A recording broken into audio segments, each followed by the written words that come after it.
Now, risk-based auditing are audits that are becoming more and more popular, and this approach assesses the risk and assists the auditor in deciding to perform either compliance testing or substantive testing.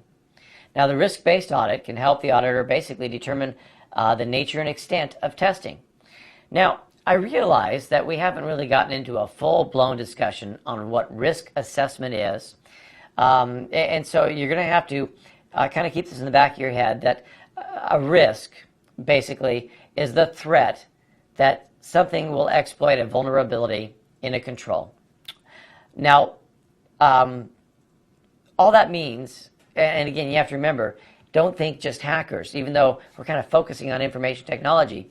A fire to the building can certainly be a risk. It certainly is a threat, to the vulnerability.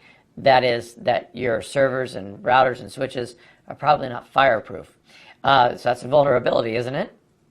Anyway, risk-based audit is designed to help you understand the nature and extent of what it is that you want to test. Within the risk-based auditing, there is inherent risk, control risk, or detection risk. None of those by themselves need to be a major concern because we're not relying just on risk, but we should also look at the internal and operational controls as well as have knowledge of the company's operations.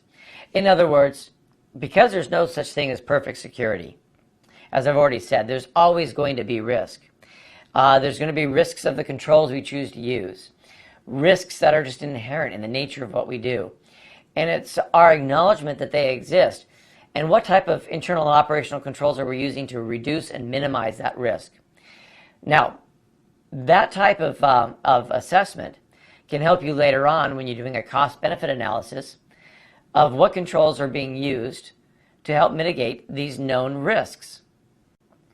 Now, your business risks should include the probable effects of uncertainty. Uncertainty could be issues financially. You never know when there's going to be another stock market crash, right? Those types of things. Regulatory laws changing, they do change. Very hard for me to know what the future entails. Operational changes may occur. It could be also risks from a specific technology that you may be introducing into the network. All of these, like I said, have some uncertainties.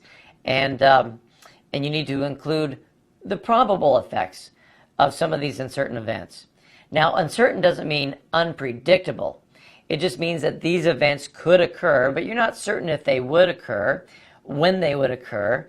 But it's important to at least say if they occurred. Here are some things that we have found. With risk-based auditing, you have what we call the risk model assessment. Now, the risk model assessment could be something as simple as creating weights for the types of risks that you've identified. And when I say the types of weights, and again, I know we haven't gotten into full risk assessment, risk analysis, but there are a couple of ways in which you can do some methodologies for this risk analysis. And it might just be simply saying, look, what are the odds that you think that these risks could occur, and putting some weights, some prioritization. Or risk assessment can be a scheme where the risks have a much more elaborate weight-based rating, depending on the significance of the risk, as well as the importance of the asset being protected. So what we're doing is, through all of these, either one of these, is really trying to look at the importance of the asset and the high likelihood of the risk being able to cause a problem.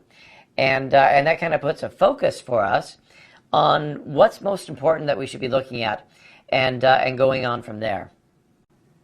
Well, now let's take a look at audit risk and materiality.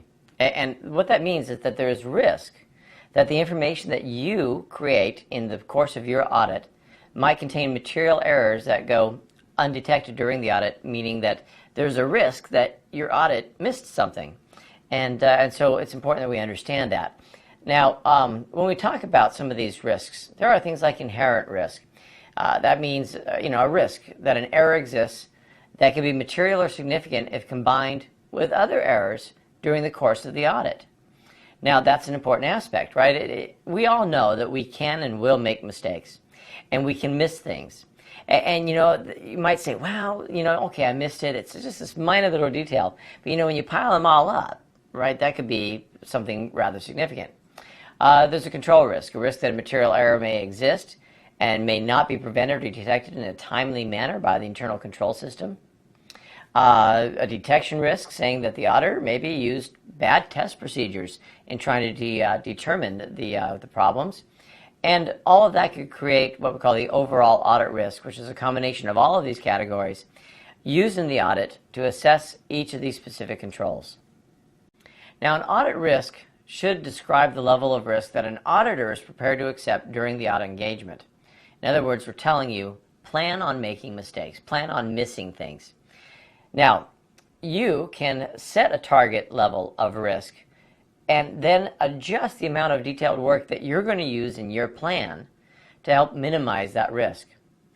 Now, the term material, as we talk about the material information, that refers to an error that should be considered significant to any party concerned with the audit.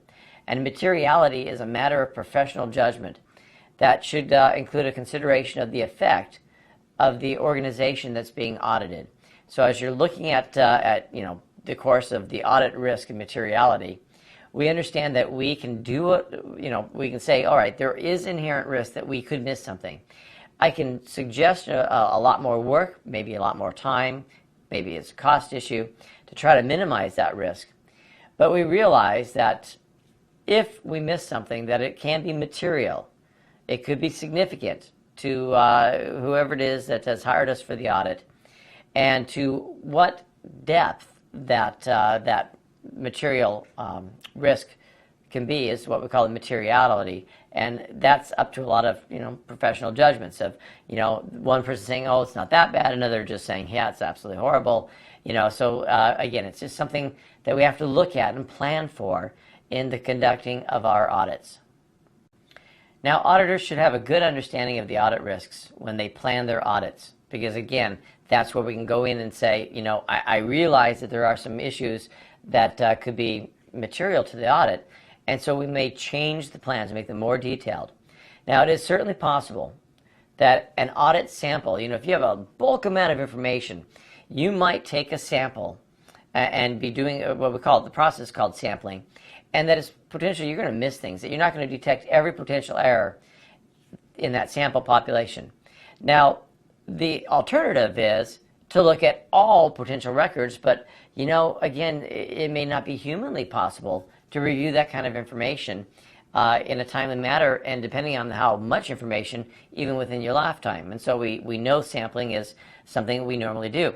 Now, to try to alleviate that, make sure that you're using good statistical sampling, have a strong quality control process so that you can try to reduce the amount of audit risk. Now, the materiality of the audit risk can come, as we said, from not detecting a minor error. But again, one minor error by itself might not be enough to really cause a problem.